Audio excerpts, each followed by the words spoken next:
Klinički bolnički centar Zagreb, središnja i najveća medicinska ustanova u Republici Hrvatskoj. On je i najveća baza kliničke nastave Medicinskog fakulteta Sveučilišta u Zagrebu. Klinika za kirurgiju je bitna sastavnica KBC-a Zagreb. Osnovana je 1918. godine kao kirurška klinika Medicinskog fakulteta sa sjedištem u Draškovićevoj ulici.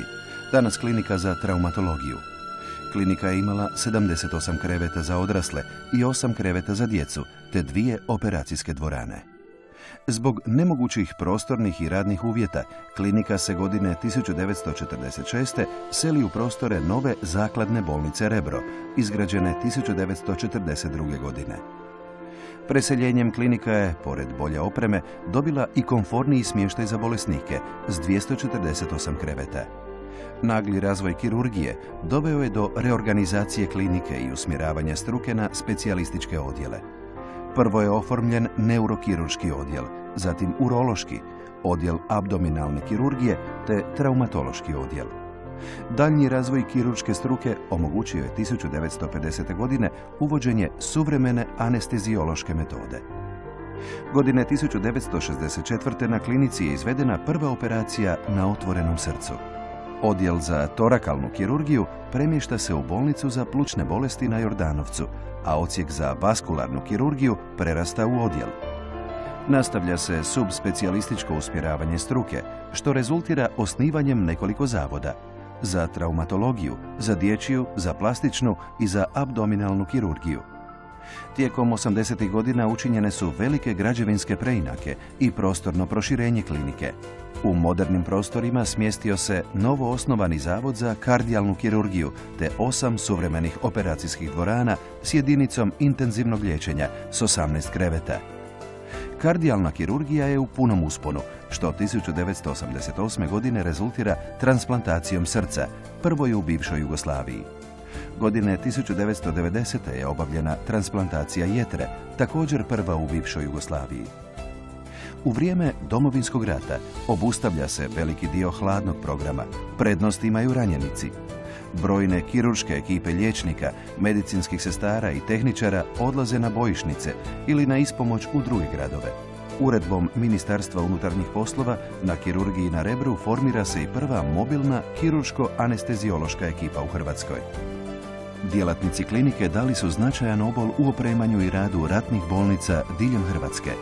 Za vrijeme Domovinskog rata u kirurškoj klinici je liječeno 1935 ranjenika koji su adekvatno zbrinuti i upućeni na rehabilitacijsko liječenje. Usprkos ratnim nedaćama, obim i kvaliteta radova na klinici nisu se smanjivali. Pri Zavodu za hepatobilijarnu kirurgiju osniva se odjel za transplantaciju jetre kod odraslih bolesnika. Na klinici je 2001. godine obavljena prva transplantacija jetre u djeteta. Na klinici i dalje ostaje problem smještaja bolesnika. Gotovo sve sobe su šesterokrevetne, bez sanitarnog čvora, uz dotrajale instalacije vodovoda i centralnog grijanja, te bez klimatizacije. Također se pokazao manjak operacijskih dvorana. Mogla su se obaviti najviše 2 velika operacijska zahvata dnevno. Dogradnjom novog Rebra, započetom 2003.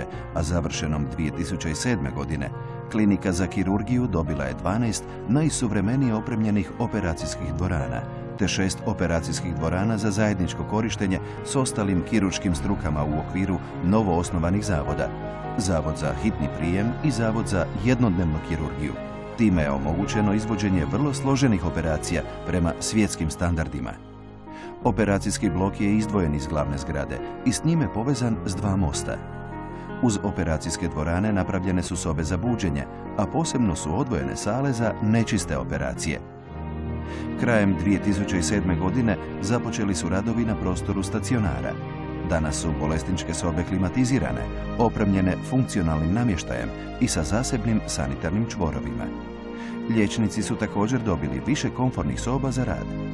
Uređenjem novih prostora intenzivira se nastava Medicinskog fakulteta, započinje nastava na engleskom jeziku u sklopu edukacije stranih studenata. Obavljaju se najzahtjevniji operativni zahvati, citoredukcijske kirurgije i intraperitonealne hipertermijske kemoterapije.